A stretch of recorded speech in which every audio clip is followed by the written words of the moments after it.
90 రోజుల కోర్సు పూర్తి చేస్తే చాలు 100% ప్లేస్మెంట్ సపోర్ట్ తో సాఫ్ట్వేర్ జాబ్ మీ సొంతం. వెంటనే కోడ్ జ్ఞాన్ డెస్టినేషన్ ని సంప్రదించండి.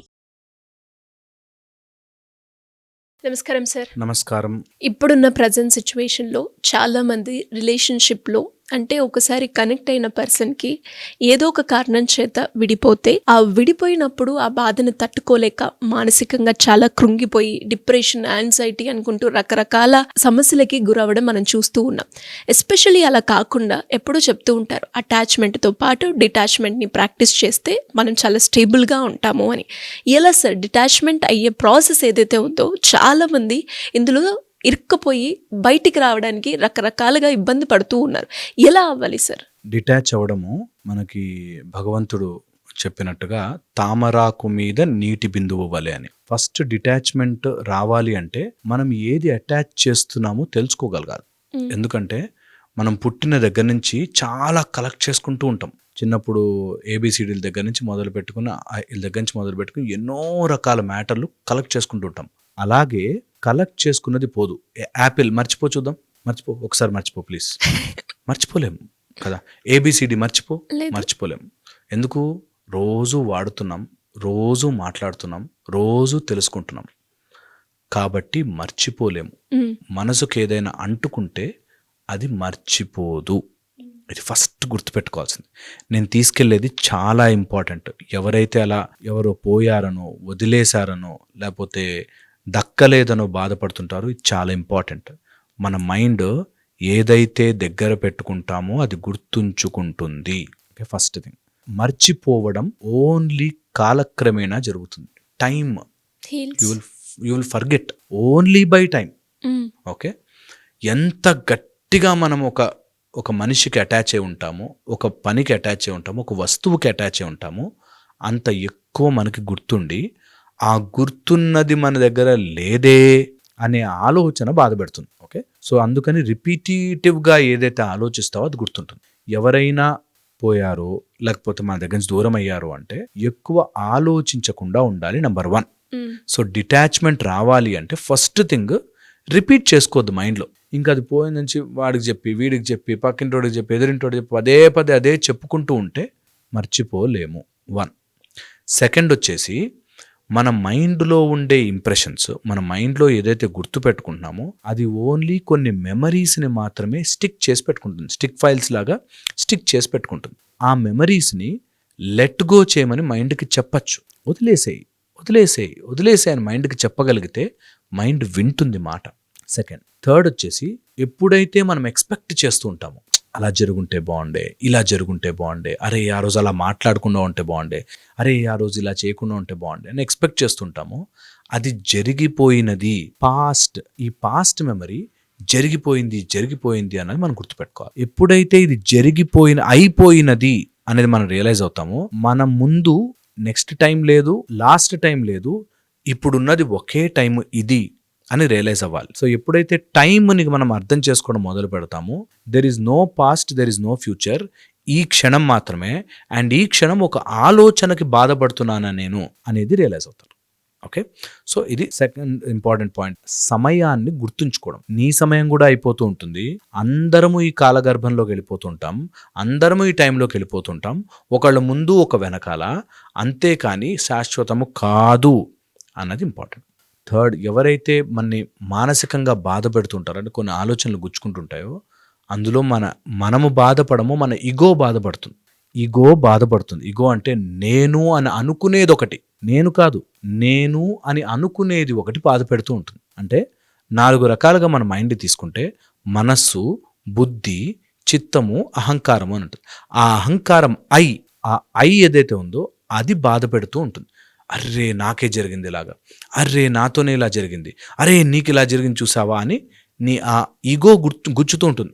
ఈగోకి మనస్సు, బుద్ధి హెల్ప్ చేస్తూ ఉంటుంది. ఎలా హెల్ప్ చేస్తుంది? నాకు ఆ రోజు అన్న మాట వల్ల ఆయన సెపరేట్ అయిపోయాడు, ఇంకా అదే గుర్తు చేస్తుంది మైండ్. ఏం చేస్తుంది? ఆ రోజు నువ్వు అలా అన్నావు, పోయాడు. ఆ రోజు అన్నావు, పోయాడు.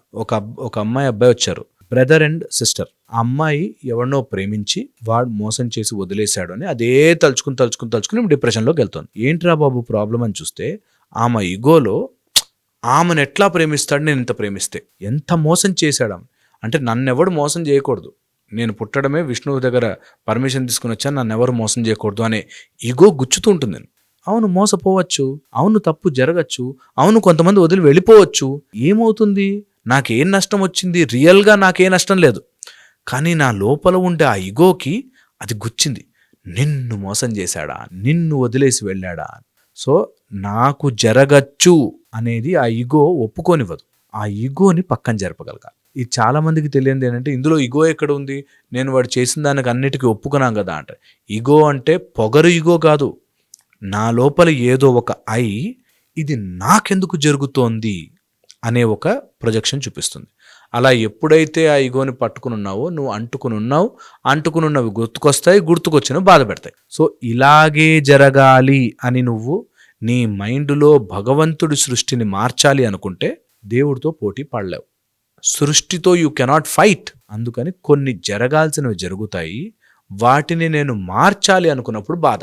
సో మార్చాలని అనుకోకూడదు. ఓకే. 6 హయ్యర్ ప్యాషన్ ఏం లేదా, ఇంకా జీవితంలో అది ఒక్కటేనా అన్నది మీకు మీరు అడుక్కోవాలి. ఎప్పటికప్పుడు ఎవరైతే ఇలా బాధపడిపోయి లోపల అయ్యో ఇది జరిగిపోయింది అది జరిగిపోయి అంటున్నారో, ఇంకేం లేదా బ్రతుక్కి, వాడొక్కడేనా, ఆ మొక్కడితేనా, ఆ పని ఒక్కటేనా, ఆ వస్తువు ఒక్కటేనా, ఆయన చనిపోవడంతో అదొక్కటేనా, ఇంకేమీ లేదా లైఫ్లో, నాకు నా జీవితానికి అంతకు మించి విలువ లేదా అని ఎవరైతే అడుగుతారో వాళ్ళు డిటాచ్గా ఉంటారు. నాకు అదే అదే అని అనుకుంటాము. అప్పుడు అటాచ్మెంట్ పెరుగుతుంది, అటాచ్మెంట్ గుచ్చుతుంది. ఇది రియాలిటీ. ఓకే. సో ఎంత త్వరగా ఇది అర్థం చేసుకుంటే అంత క్విక్గా బయటకు వస్తాం. దీనికి అటాచ్మెంట్ లేకుండా ఉండడానికి మనకి నిష్కామ కర్మ అని చెప్పారు. ఏంటి సార్ అది? నిష్కామ కర్మ అంటే ఏ పనైనా సరే నాకు వచ్చేయాలి అని చేయకూడదు. నాకు దానిలోంచి లాభం వచ్చేయాలి, నన్ను అందరూ మెచ్చుకోవాలి, నన్ను అందరూ పొగడాలి, లేకపోతే దాని ఫలితం నాకు రావాలి, ఇలాంటి ఫలితము రావాలి అని ఎక్స్పెక్ట్ చేయకూడదు ఎప్పుడు కూడా. అందుకే నిష్కామకరంగా చేసిన వాడికి ఏ కర్మ అంటదు అంటారు. సో ఆబ్వియస్లీ ఎగ్జామ్ రాస్తున్నప్పుడు పాస్ అవ్వాలి అని అనుకుంటాం కదా, పాస్ అవ్వాలి అనుకుని ప్రయత్నం చేయాలి. పాస్ అవుతామా లేదా మన చేతిలో లేదు. ఎగ్జాక్ట్లీ ఏదైనా సరే ఒక రిలేషన్షిప్లో నువ్వు బెస్ట్ ఇవ్వాలి, ఆ రిలేషన్షిప్ ఉంటుందా లేదా అన్నది నీ చేతుల్లో లేదు.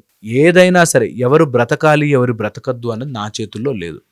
ఎవరు ఉండాలి వెళ్ళిపోవాలి అన్నది నా చేతుల్లో లేదు.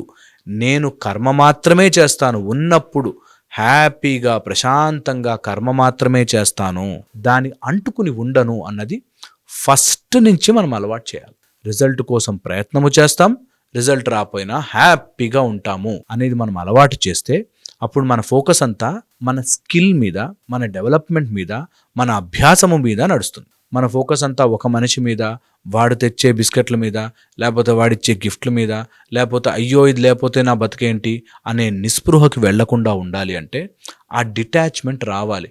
అందరము వెళ్ళిపోయేవాళ్ళమే, అందరూ మన జీవితంలోకి అలా వచ్చి వెళ్ళిపోతూ ఉంటారు అన్నది రియలైజ్ అవుతాం. ఇది ఎంత క్విక్గా రియలైజ్ అయితే ఎంత త్వరగా రియలైజ్. ఇది కావాలి అంటే గివ్ ఎ పర్పస్, ఏదైనా కట్టండి, ఏదైనా చెయ్యండి, ఏదైనా సాధించండి. సాధించడం కోసం మైండ్ని డైవర్ట్ చేయండి, ఆటోమేటిక్గా డిటాచ్మెంట్ వస్తుంది. ఏ డిటాచ్మెంట్ అయితే మీకు ఇచ్చి బాధపెడుతున్నాడో అదే మీ లైఫ్ పర్పస్. ఒక ఆయన వాళ్ళ వైఫ్ చూస్తూ క్యాన్సర్తో చనిపోయింది. ఆయన కూర్చొని బాధపడలేదు, క్యాన్సర్కి నేను మందు కనిపెట్టాలి, క్యాన్సర్కి నేను ఏదైనా చెయ్యాలి అని పెద్ద ఆర్గనైజేషన్ పెట్టి, ట్రస్ట్ పెట్టి క్యాన్సర్ వచ్చిన వాళ్ళకి ట్రీట్మెంట్ చేస్తున్నాడు. సో నీ డిటాచ్మెంట్ అవ్వలేని ఏదైతే ఉందో అదే నీ లైఫ్కి పర్పస్గా మారచ్చు. అది చూసుకోండి, చాలా హెల్ప్ చేస్తుంది. Hope this helps. Great sir, ఖచ్చితంగా హెల్ప్ అవుతూ ఉంటుంది. అండ్ డిటాచ్మెంట్ అయ్యే ప్రాసెస్ ఎలా అవ్వాలి అంటే, మర్చిపోవాలి అనుకుంటున్నాను, ఇది అయిపోయింది యాక్సెప్ట్ చేయాలి అని అనుకుంటున్నాను, బట్ నా వల్ల అవ్వట్లేదు అనుకునే వాళ్ళందరికీ కూడా ఈ వీడియో అనేది ఒక క్లారిటీని ఇస్తుంది అని అనుకుంటున్నాను. Don't repeat in your mind, detach అయిపోతాం. Thank you sir, thank you so much.